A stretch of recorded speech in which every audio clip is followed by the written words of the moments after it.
Alhamdulillah kami berkesempatan kembali untuk melakukan atau menunaikan ibadah bulan suci Ramadan di kota Nabi Muhammad SAW. Kesan yang kami dapat selama ini, alhamdulillah pemerintah Arab Saudi telah melayani dengan baik setiap penziarah yang berkunjung kepada Masjid Nabawi ini, yang mana disediakan setiap harinya 250.000 porsi berbuka puasa di Masjid Nabawi ini, yang mana satu porsinya bernilai 12 rial Arab Saudi, yang kita konversikan menjadi satu harinya gitu ya 3 juta rial Arab Saudi, yang dikonversikan ke rupiah menjadi 12 miliar rupiah, yang mana porsi ini kita dapatkan secara gratis jikalau Bapak, Ibu, atau teman-teman berkunjung ke Masjid Nabawi ini. Ya, puasa di Eropa di sini sekarang lagi musim spring, jadi dingin ke panas gitu transisinya. Dan kita mulai puasa itu jam 4.48 atau 4.40, pokoknya setiap hari itu berkurang 2 menit, dan kita bukanya hampir jam 8. Dan kayak teman-teman lihat di sini jam 6 ini masih terang, dan kita baru maghrib jam 8. Dan hal yang paling dikangenin adalah makanan-makanan street foodnya Indonesia sih. Kita nggak bisa nemuin kolak, kayak jajanan-jajanan yang ada di Indonesia. Pastinya kalau mau kita harus bikin sendiri.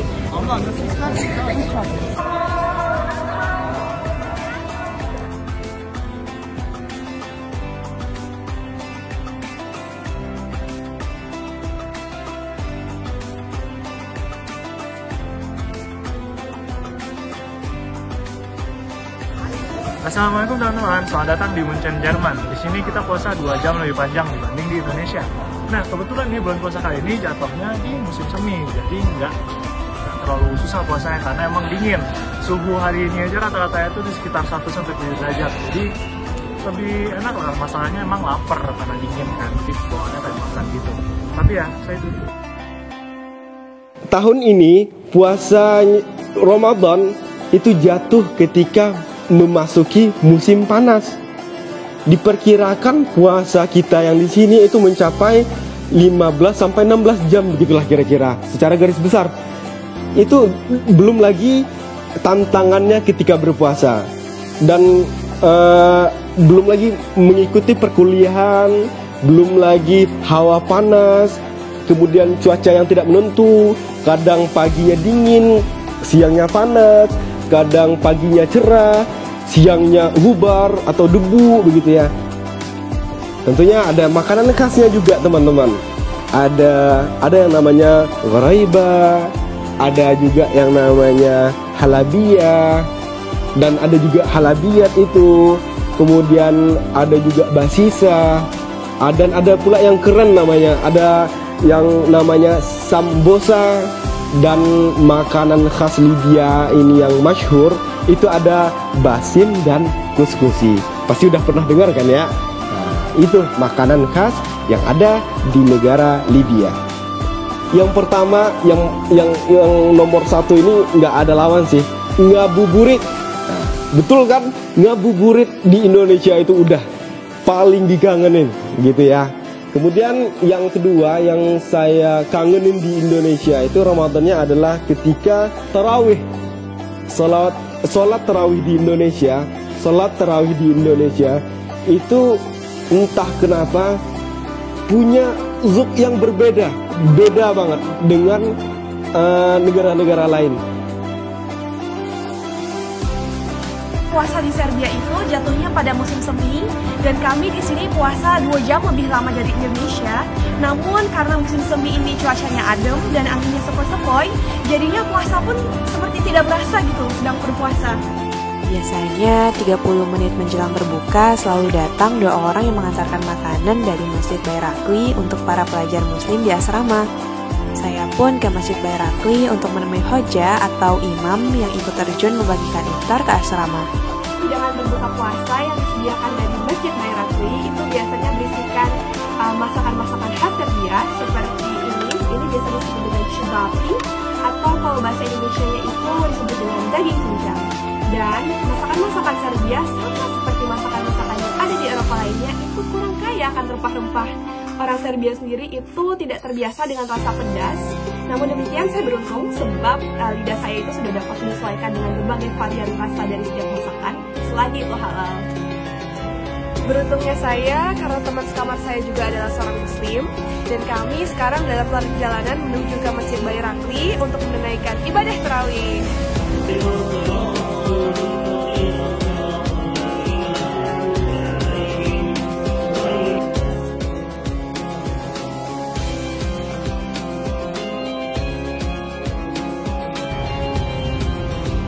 Teman-teman semua, bermula 1 April 2022, Jabatan Wilayah Agama Islam Wilayah Persekutuan telah membenarkan bahwa ibadah di masjid tidak lagi harus menggunakan penjarakan sosial. Dengan begitu, kami dapat leluasa untuk beribadah. Dan pengalaman selanjutnya yaitu waktu berpuasa di Malaysia tidak jauh berbeda dengan di Indonesia. Dengan begitu, kami lebih mudah menyesuaikan dan beradaptasi. Belum lagi di sini banyak free food yang tersedia di berbagai tempat. Dengan begitu kami juga dapat dengan mudah untuk mendapatkan menu untuk berbuka dan bisa lebih hemat lagi.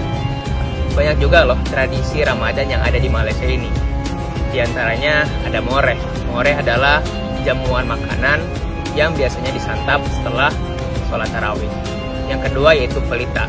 Pelita yaitu memasangkan lampu-lampu atau pelita di 10 malam terakhir bulan Ramadan. Seperti di Indonesia, Malaysia juga memiliki tradisi untuk berbazar di bulan Ramadan. Ada banyak sekali tempat yang bisa kita kunjungi untuk bazar. Di antaranya di Putrajaya, di Kampung Baru, bahkan di belakang kampus IAIM ini juga ada bazar loh.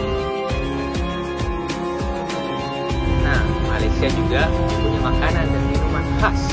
Di antaranya ada nasi lemak, nasi kerabu, asam pena, siam, siram Bandung, air mata kucing, es batu campur atau ABC, dan lain sebagainya.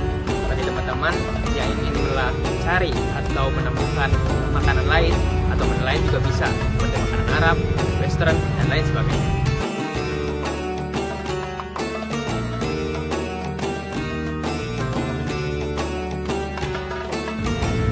Dan yang dikangani di Indonesia yang pasti adalah sanak keluarga dan juga handai taulan yang selalu menemani kita pada bulan Ramadan kalau di Indonesia. Oke, udah mau jam 5, bentar lagi gue mau cabut bubar. Tapi sebelum gue cabut, gue mau pakai parfum cup dulu biar tambah wangi dan tambah magic.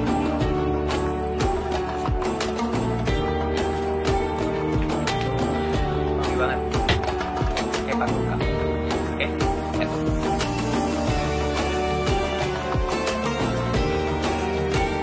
Jadi kalau di Mesir biasanya di sini rame banget namanya Maidatur Rahman. Maidatur Rahman itu hidangan gratis dari para dermawan yang ada di negara Mesir untuk menyambut bulan Ramadan dan berbagi kepada orang-orang yang membutuhkan.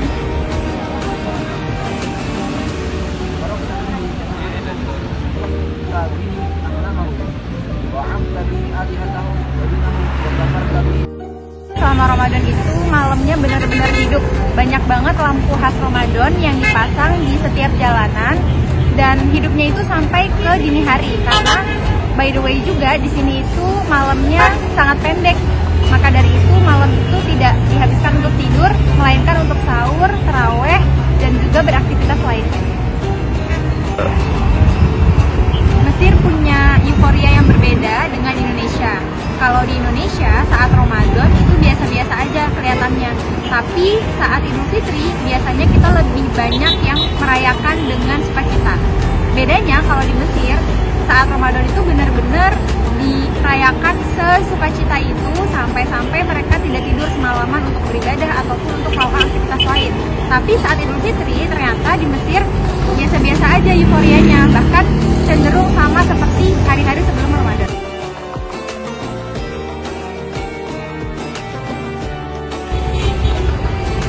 Kalau di Mesir makanan khasnya itu lebih banyak ke kacang-kacangan. Jadi kacang-kacang itu diolah menjadi sebuah gorengan ataupun menjadi sebuah sayur. Tapi kalau lagi Ramadan ada makanan khas yang hanya ada di bulan Ramadan namanya katayef. Itu semacam kayak tepung yang dibikin adonan gitu dan nanti diisi bisa macam-macam. Namanya katayef.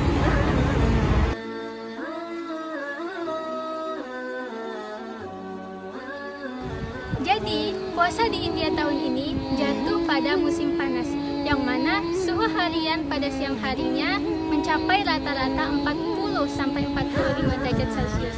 Tentunya ini sangat challenging buat kami, akan tetapi kami sangat bersyukur karena dapat melaksanakan ibadah puasa dengan lancar.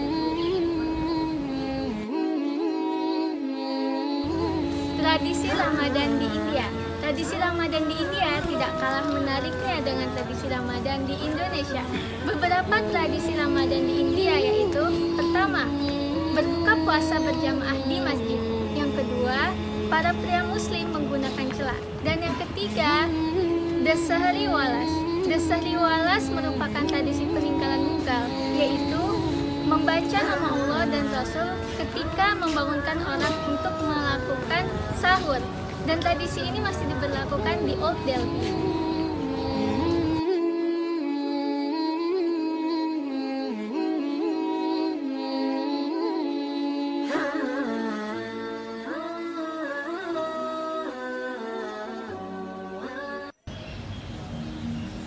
Hal yang dikagumi dari Indonesia tentunya yang pertama adalah keluarga, yang kedua adalah makanan. Tetapi di sini kami berinisiatif untuk memasak hidangan berbuka ataupun masakan Indonesia dengan cara kami sendiri.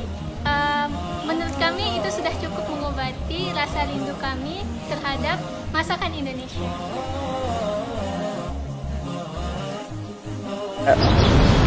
Nah, teman-teman semua, kita warga negara Indonesia ataupun pelajar mahasiswa yang berada di Sudan, alhamdulillah berpuasa di tengah musim panas yang suhunya sekitar 40-45 derajat Celcius panasnya. Mungkin bisa dibayangkan betapa panasnya kita, teman-teman yang berada di sini dalam menjalankan puasa. Beda dengan tradisi ngabuburit yang ada di Indonesia, Sudan memiliki sebuah tradisi yang cukup unik. Kami warga negara Indonesia maupun mahasiswa yang berada di Sudan biasa menyebutnya dengan begal Ramadan. Gimana sih begal Ramadan itu?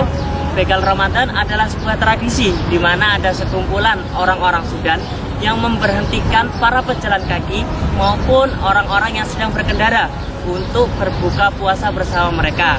Biasanya makanan yang dihidangkan adalah makanan khas dari Sudan.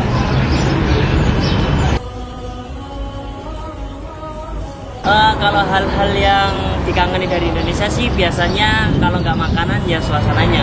Karena makanan yang dihidangkan atau disuguhkan di Sudan tidak sevariatif dengan makanan-makanan yang berada di Indonesia. Yang makanan Sudan itu identik dengan rasanya yang hambar atau bahkan kemanisan.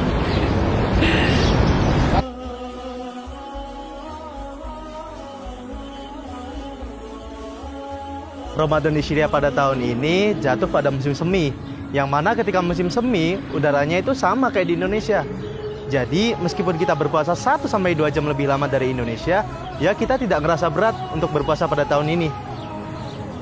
Karena di Syria mayoritas masyarakatnya itu muslim, jadi tradisi seperti ngabuburit di Indonesia seperti ini, kayak di belakang kita ini namanya di Pasar Midan.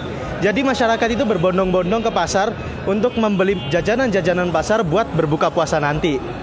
Untuk makanan dari kampus kita mendapatkan nasi mandi sama ayam panggang. Ini kita dapatkan gratis sebagai fasilitas kita sebagai mahasiswa di Damaskus, Syria. Untuk soal rasa, di sini tidak sama seperti makanan Timur Tengah yang kita temui biasanya di Indonesia.